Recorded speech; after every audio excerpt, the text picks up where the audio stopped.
বাংলাদেশে বর্তমানে সরকারি কর্মকর্তা কর্মচারী এবং জাতীয় বেতন স্কেলের আওতাভুক্ত কর্মকর্তা কর্মচারীদের জন্য নবম জাতীয় বেতন স্কেল বা পে স্কেলের কার্যক্রম চূড়ান্ত পর্যায়ে খুব কাছাকাছি রয়েছে।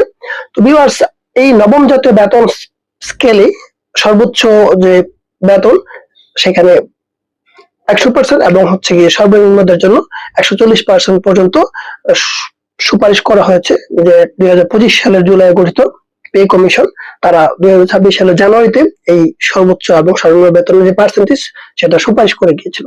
তো মূলত আজকে আমরা জানবো যে বাংলাদেশে আজ পর্যন্ত মোট কতগুলো পে স্কেল বাস্তবায়িত হয়েছে এবং কোন পে স্কেলে বেসিক কত ছিল সর্বোচ্চ এবং সর্বনিম্ন, এবং কোন পে স্কেলে বেসিক যে পার্সেন্টেজ বেতনের পার্সেন্টেজ কত শতাংশ সর্বোচ্চ বেড়েছিল এবং কত শতাংশ সর্বনিম্ন বেড়েছিল। Hello guys, welcome back to my YouTube channel. And আজকে আলোচনা করব পে স্কেলের যে সর্বোচ্চ বেসিক, সর্বনিম্ন বেসিক এবং বাংলাদেশে আজ পর্যন্ত যতগুলো বেসিক হয়েছে বা পে স্কেল হচ্ছে সেগুলোর কোন সালে কত শতাংশ এবং সর্বোচ্চ এবং সর্বনিম্ন বৃদ্ধি পেয়েছিল। ওকে, চলো শুরু করি। আপনারা জানেন বর্তমানে নবম জাতীয় পে স্কেলের কার্যক্রম চলমান রয়েছে এবং এর আগে মোট 8টি পে স্কেল বাংলাদেশে বাস্তবায়িত হয়েছে এবং বর্তমানে সরকারি কর্মকর্তা কর্মচারীরা এবং জাতীয় বেতন স্কেলের আওতাভুক্ত কর্মকর্তা কর্মচারীরা সর্বশেষ 8ম পে স্কেল অনুযায়ী তারা বেতন ভাতা পেয়ে আসছে।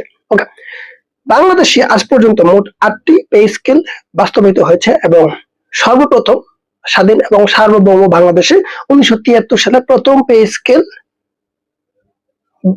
বাস্তবায়িত হয়েছে বা চালু হয়েছে। তো 1973 সালে বাংলাদেশে যে পে স্কেল ছিল সেখানে মোট গ্রেড ছিল 10টি, যা বর্তমানে আমরা জানি 20টি গ্রেড রয়েছে। এই 10টি গ্রেডের মধ্যে সর্বোচ্চ বেতন ছিল তখন 130 টাকা বেসিক ছিল, সর্বনিম্ন বেসিক ছিল 130 টাকা এবং সর্বোচ্চ বেসিক ছিল। ভিউয়ার্স, বাংলাদেশে দ্বিতীয় পে স্কেল হয়েছিল বা বাস্তবায়িত হয়েছিল 1977 সালে এবং এই 1977 সালে যে পে স্কেল বাস্তবায়িত হয়েছে সেখানে গ্রেড সংখ্যা 20টি থেকে বাড়িয়ে 21টি করা হয়েছিল। হ্যাঁ, বর্তমানে যেখানে 20টি রয়েছে এবং 1977 সালের পে স্কেলে তখনকার সময়ের জন্য আপনার সর্বনিম্ন বেসিক ছিল 225 টাকা এবং সর্বোচ্চ বেসিক ছিল 3000 টাকা, অর্থাৎ 73% বেড়েছিল সর্বনিম্নদের জন্য এবং সর্বোচ্চদের জন্য বেড়েছিল 50%। এটা 1977 সালে দ্বিতীয় পে স্কেল কথা বলছি। এরপরে বাংলাদেশে তৃতীয় পে স্কেল বাস্তবায়িত হয়েছিল। বাংলাদেশে তৃতীয় পে স্কেল বাস্তবায়িত হয়েছিল 1985 সালে, যেখানে সর্বনিম্ন বেসিক ছিল 500 টাকা এবং সর্বোচ্চ বেসিক ছিল 6000 টাকা, অর্থাৎ সর্বনিম্নদের জন্য বেড়েছিল 122.2% এবং সর্বোচ্চ বেড়েছিল 100%। এটা 1985 সালের তৃতীয় বেসিক বা পে স্কেলের হিসাব।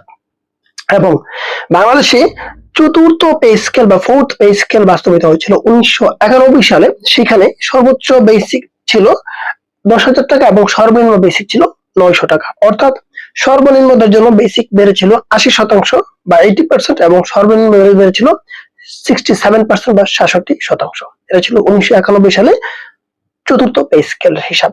এবং বাংলাদেশে পঞ্চম পে স্কেল বাস্তবায়িত হয়েছিল 1997 সালে এবং এই পঞ্চম পে স্কেলে সর্বনিম্ন বেসিক ছিল 1500 টাকা এবং সর্বোচ্চ বেসিক ছিল 15,000 টাকা, অর্থাৎ সর্বনিম্ন যে বেতন মুক্তি ছিল তাদের বেড়েছিল 67% বা 67%, অর্থাৎ আর সর্বনিম্ন বেড়েছিল বা সর্বোচ্চ বেড়েছিল 50% বেসিক।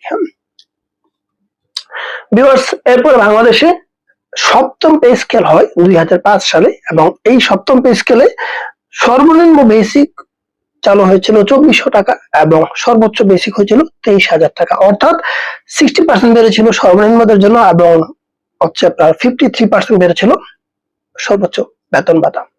এবং আমরা জানি যে সপ্তম পে স্কেল বাংলাদেশে বাস্তবায়িত হচ্ছিল 2009 সালে, অর্থাৎ আরো 4 বছর পরে 2009 সালে সেভেন্থ যে পে স্কেল সেটা বাস্তবায়িত হয়েছিল।